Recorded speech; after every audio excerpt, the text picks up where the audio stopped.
Clarice Lispector. A ver, espérate.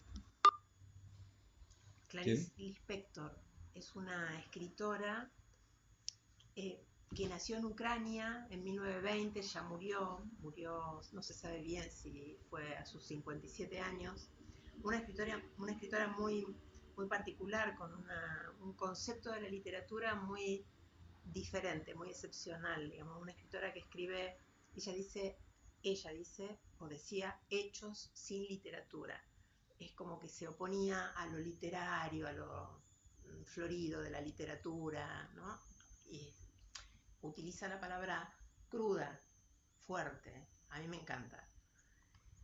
Y yo traje hoy para leer un fragmento del último libro que ella publicó, que se llama La Hora de la Estrella. Ella nació en Ucrania en 1920 y con su familia, creo que cuando tenía un año, fueron a vivir a Brasil, al nordeste brasileño. Recife, Maceió.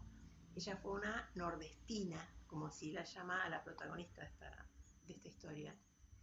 Y, y ella escribe la historia de esta nordestina que se llama Macabea, y es como que hace una especie de autobiografía, ¿no? Que no sé si es tan autobiográfica, es como el reflejo de lo que era, ella relata lo que es una mujer de esa región, ¿no? Como si fuera, como desde sí misma, no sé cómo explicarlo. Ella es la autora de este libro, ella elige un relator que es un hombre, el que relata, y bueno, ahí está Macabea, que es la protagonista, la nordestina. Y yo elegí un fragmento de este libro porque a mí me parece que es una novela corta, pero me parece re interesante leerla. Y bueno, eso es lo que elegí. Así que voy a leer un fragmento, ni siquiera es eh, el comienzo, es un fragmento de la mitad del libro, sería. Vuelvo a la joven. El lujo que se daba era tomar un trago frío de café antes de irse a dormir. Pagaba ese lujo al despertarse con la acidez. Ella era callada, por no tener lo que decir, pero le gustaban los ruidos, eran vida. En cuanto al silencio de la noche, la asustaba. Parecía que estaba lista para decir una palabra fatal. Durante la noche, en la calle del Acre, era raro que pasase un auto. Cuanto más bocinazos, mejor para ella. Más allá de esos miedos, como si no bastasen, tenía mucho miedo de agarrarse una enfermedad dañina allá debajo. Eso se lo había enseñado su tía. A pesar de sus pequeños ovarios tan marchitos, tan, pero vivía tan sumida en lo inalterable que de noche no se acordaba de lo que había sucedido por la mañana. Vagamente pensaba desde hace mucho y sin palabras lo siguiente: ya que soy, la cuestión es ser. Los gallos de los que hablé anunciaban otro día de cansancio más. Cantaban el cansancio. ¿Y las gallinas qué hacían?, se preguntaba la muchacha. Los gallos por lo menos cantaban. Hablando de gallinas, la muchacha a veces comía un huevo duro en algún bar, pero la tía le había enseñado que comer huevo le hacía mal al hígado. Siendo así, obedientemente se enfermaba y sentía dolores del lado izquierdo, opuesto al hígado. Pues era muy impresionable y creía en todo lo que existía, y en lo que no existía también. Pero no sabía disfrazar la realidad. Para ella la realidad era demasiado como para creer en ella. Además, la palabra realidad no le decía nada, ni a mí, por Dios. Cuando dormía casi que soñaba que la tía le golpeaba en la cabeza. O soñaba extrañamente en el sexo, ella, que en apariencia era tan asexuada.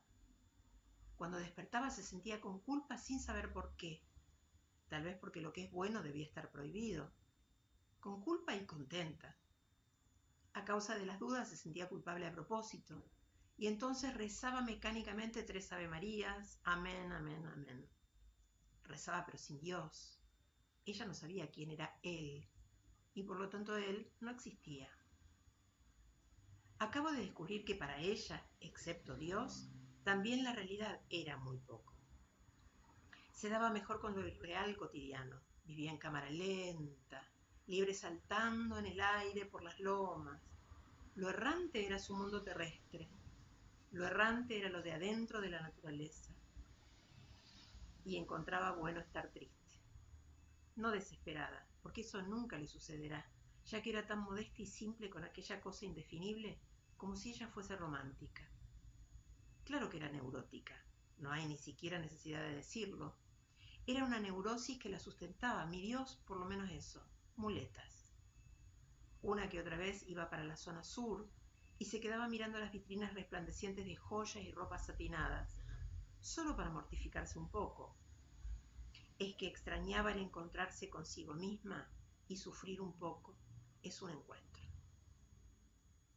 El domingo ella se despertaba más temprano para quedarse con más tiempo sin hacer nada. El peor momento de su vida eran los domingos al final de la tarde. Caía en una meditación inquieta, el vacío del árido domingo.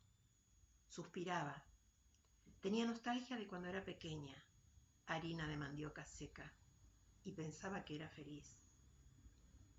Aunque sea mala, la infancia, en verdad, está siempre encantada. ¡Qué susto! Nunca se quejaba de nada. Sabía que las cosas son así. ¿Y quién organizó la tierra de los hombres? Sin duda, merecería un día el cielo de los tuertos, donde solo entra quien es estrábico. Además, no es solamente entrar en el cielo, se es tuerto en la tierra misma. Juro que no puedo hacer nada por ella. Les aseguro que si yo pudiera, mejoraría las cosas. Sé muy bien que decir que la dactilógrafa tiene el cuerpo corrompido es una expresión brutal, peor que cualquier mala palabra. En cuanto a escribir, más vale un cachorro vivo. Debo registrar aquí una alegría. Es que la muchacha, en un domingo angustioso, sin harina de mandioca, tuvo una inesperada felicidad que era inexplicable. En los muelles del puerto, vio un arco iris. Experimentando un leve éxtasis, enseguida fue poseída por la ambición de ver otro más. Quería ver, como una vez en Maceió, el estallido de mudos fuegos de artificio. Ella quiso más, porque es una verdad cuando se le da la mano. Esa gentuza se agarra del codo.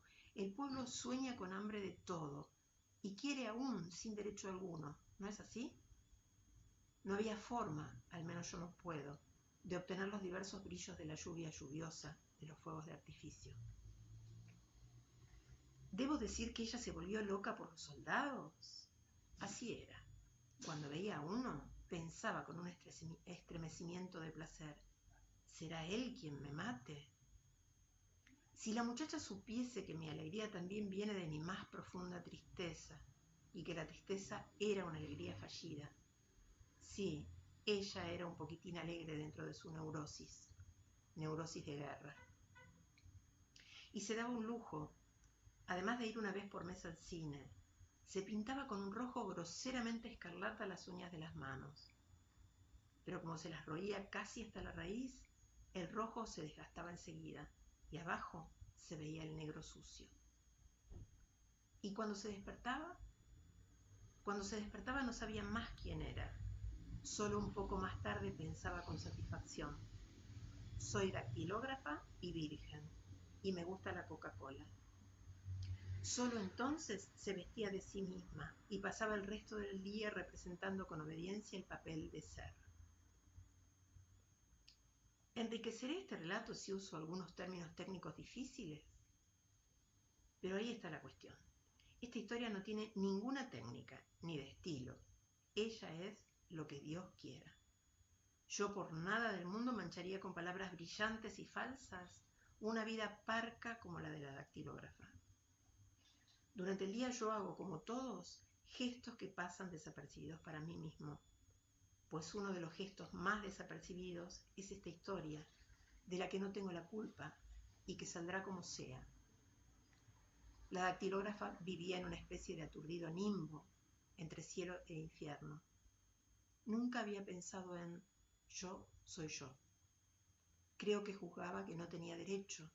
Ella era algo azaroso. Un feto envuelto en un periódico y arrojado a un tacho de basura. ¿Hay miles como ella? Sí, miles que son solo un azar. Pensándolo bien, ¿quién no es un azar en esta vida? En cuanto a mí, solo me libro de ser nada más que un azar porque escribo lo que es un acto, que es un hecho. Cuando entro en contacto con fuerzas mías interiores, es que encuentro a través mío al Dios de ustedes. ¿Para qué escribo? ¿Lo sé? No lo sé. Sí, es verdad. A veces también pienso que yo no soy yo, que es como si perteneciera a una galaxia lejana, de tan extraño que soy a mí mismo. ¿Soy yo? Me asombro al encontrarme. La nordestina, como ya dije, no creía en la muerte. Pensaba que no sucedería, pues ¿acaso no es que estaba viva? Se había olvidado los nombres de la madre y del padre, que la tía nunca mencionaba. Con exceso de desenvoltura estoy usando la palabra escrita, y eso me estremece, porque quedo con miedo de apartarme del orden y caer en un abismo poblado de gritos, el infierno de la libertad. Pero continuaré. Continuando. Todas las madrugadas prendía la radio que le había prestado María da Peña, una de las colegas de la pensión, y ponía el volumen bien bajito para no despertar a las otras. Invariablemente escuchaba Radio Reloj, que daba la hora exacta y la cultura, y ninguna música, solo el sonido de gotas que caen, cada gota por cada minuto que pasaba. Y sobre todo esa estación de radio aprovechaba los intervalos entre esas gotas de minuto para dar anuncios comerciales. Ella adoraba los anuncios. Era una radio perfecta, pues también entre los goteos de tiempo daba enseñanzas escuetas de las cuales algún día tal vez se viese en la necesidad de saber. Fue así que aprendió que el emperador Carlomagno era en su tierra llamado Carolus. Es cierto que nunca había encontrado la manera de aplicar esa información, pero nunca se sabe. Quien espera siempre alcanza. Había escuchado también la información de que el único animal que no se cruza con el hijo era el caballo. Eso, joven, es una indecencia, le dijo ella a la radio. Otra vez había oído, arrepiéntete en Cristo y Él te hará feliz. Entonces ella se arrepintió. Como no sabía muy bien de qué, se arrepentía toda y de todo. El pastor también decía que la venganza era una cosa infernal. Entonces ella no se vengaba. Sí, quien espera siempre alcanza, ¿no? Tenía lo que se llama la vida interior y no sabía que la tenía. Vivía de sí misma como si se comiese sus propias entrañas. Cuando iba al trabajo parecía una loca mansa, porque con el correr del ómnibus ella se perdía en devaneos de elevados y deslumbrantes ensueños. Estos sueños de tanta interioridad eran vacíos, porque le faltaba el núcleo esencial de una experiencia previa de éxtasis, digamos. La mayor parte del tiempo tenía, sin saberlo, el vacío que llena el alma de los santos. ¿Ella era santa? Por lo que parece. No sabía que meditaba, pues no sabía lo que quería decir la palabra. Me parece, sin embargo, que su vida era una extensa meditación sobre la nada. Solo que necesitaba de los otros para creer en sí misma, si no se perderían los sucesivos vacíos circulares que había en ella. Meditaba mientras escribía a máquina y por eso se equivocaba todavía más. Pero se daba sus gustos. En las noches frígidas, ella, toda estremecida bajo las sábanas de brin, solía leer a la luz de la vela los anuncios que recortaba de los periódicos viejos de la oficina. Coleccionaba anuncios y los pegaba en un álbum. Había un anuncio, el que más apreciaba, que mostraba en colores el pote abierto de una crema para piel de mujeres que simplemente no eran ella.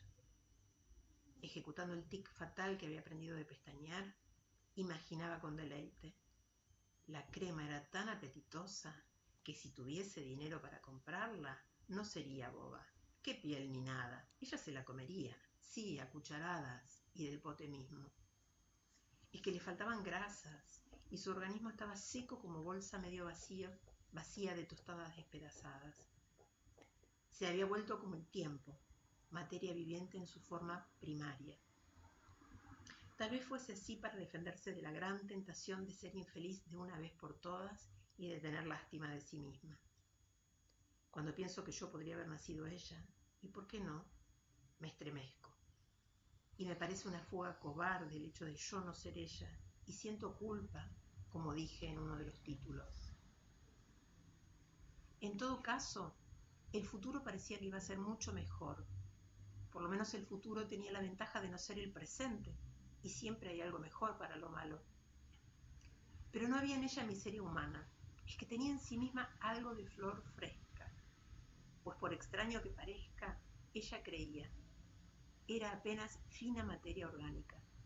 Existía, solo eso. Y yo, de mí solo se sabe que respiro. Aunque en ella solo tuviese la pequeña llama indispensable, un soplo de vida. Estoy pasando por un pequeño infierno con este relato. Quieran los dioses que yo nunca describa a un Lázaro, porque si no, me cubriría de lepra. Si me estoy demorando un poco en hacer que suceda lo que ya preveo vagamente, es porque necesito hacer varios retratos de esa alagoana. Y también porque si hubiera algún lector para esta historia, quiero que se empape de la joven, así como un trapo de piso todo encharcado. La muchacha es una verdad de la cual yo no quería saber.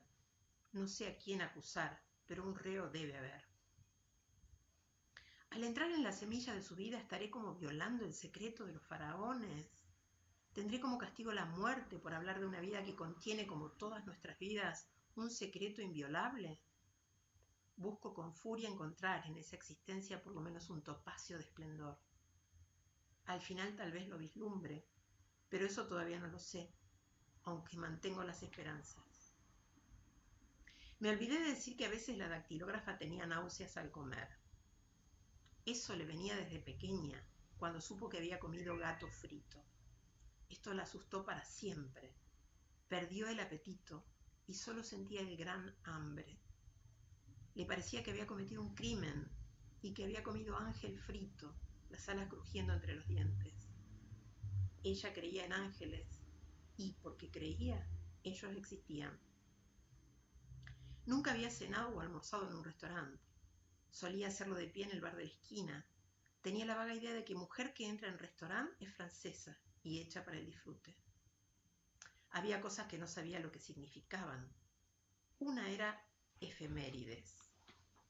¿No le hacía el señor Raimundo copiar con su linda letra la palabra efemérides o efeméricas? Encontraba el término efemérides absolutamente misterioso. Cuando lo copiaba, le prestaba atención a cada letra.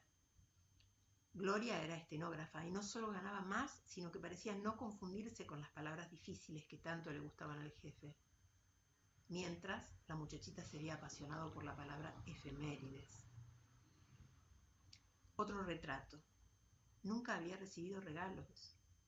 Además, ella no necesitaba de mucho, pero un día vio algo que por un pequeño instante codició. Un libro que el señor Raimundo, dado a la literatura, había dejado sobre la mesa. El título era Humillados y ofendidos. Se quedó pensativa. Tal vez se había encontrado definida por primera vez en una clase social. Pensó y pensó. Llegó a la conclusión de que en verdad jamás nadie la había ofendido y todo lo que sucediera porque las cosas son de esa manera y no había lucha posible. ¿Para qué luchar? Me pregunto, ¿conocería algún día el amor y sus adioses? ¿Conocería algún día el amor y sus desmayos? ¿Tendría a su modo el dulce vuelo? No lo sé. ¿Qué debe hacerse con la verdad de que todo el mundo está un poco triste y un poco solo? La nordestina se perdía en la multitud. En la plaza Mauá, donde tomaba el ómnibus, hacía frío y no había ningún abrigo contra el viento. Pero existían los barcos cargueros que le daban nostalgia quién sabe de qué. Eso solo a veces. En verdad salía de la oficina sombría, se enfrentaba al clima de afuera y constataba entonces que todos los días a la misma hora era exactamente la misma hora. El gran reloj que funcionaba en el tiempo era irremediable. Sí, para mi desesperación, las mismas horas. Pero bien, ¿y entonces? Entonces nada, en mi caso, autor de una vida, no me llevo bien con la repetición. La rutina me aparta de mis posibles novedades.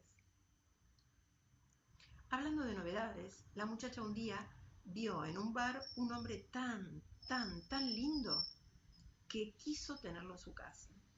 Debería ser como tener una gran esmeralda en un estuche abierto. Intocable. Por la alianza vio que estaba casado. Como casarse con un ser que era para ser visto, tartamudeaba en su pensamiento. Se moriría de vergüenza si tuviera que comer frente a él porque él era lindo, más allá del equilibrio posible de una persona. Nunca quiso descansar sus espaldas, al menos por un día. Sabía que si le hablase de eso al jefe, él no le creería que le dolería la columna. Entonces se valió de una mentira que convence más que la verdad. Le dijo al jefe que al día siguiente no podría trabajar porque arrancarse un diente era muy peligroso. Y la mentira funcionó. A veces solo la mentira salva. Entonces al día siguiente, cuando las 4 Marías cansadas fueron a trabajar, ella tuvo por primera vez en su vida una de las cosas más valiosas: la soledad. Tenía el cuarto solo para ella. No creía usufructuar mucho espacio y no se escuchaba ni una palabra. Entonces, en un acto de absoluto coraje, pues su tía no lo hubiese entendido, se puso a bailar. Danzaba y giraba porque al estar sola se volvía libre. Se aprovechaba de todo, de la soledad arduamente conseguida, de la radio a pilas sonando lo más alto posible, de la vastedad del cuarto sin las Marías.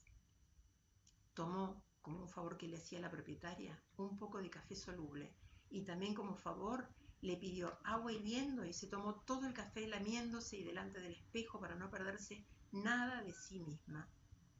Encontrarse consigo mismo era una alegría que hasta entonces ella desconocía. Creo que nunca estuve tan contenta en la vida, pensó. No le debía nada a nadie y nadie le debía nada. Hasta se dio el lujo de experimentar el tedio, un tedio muy diferente a los otros. Desconfío un poco de su inesperada facilidad para pedir favores. ¿Necesitaba ella de condiciones especiales para tener encanto? ¿Por qué no actuaba siempre así en la vida? Si hasta verse en el espejo no fue tan aterrador. Estaba contenta, pero cómo dolía. Ah, mes de mayo, no me dejes nunca más. Explosión. Fue su íntima exclamación al día siguiente, el 7 de mayo. Ella, que nunca exclamaba.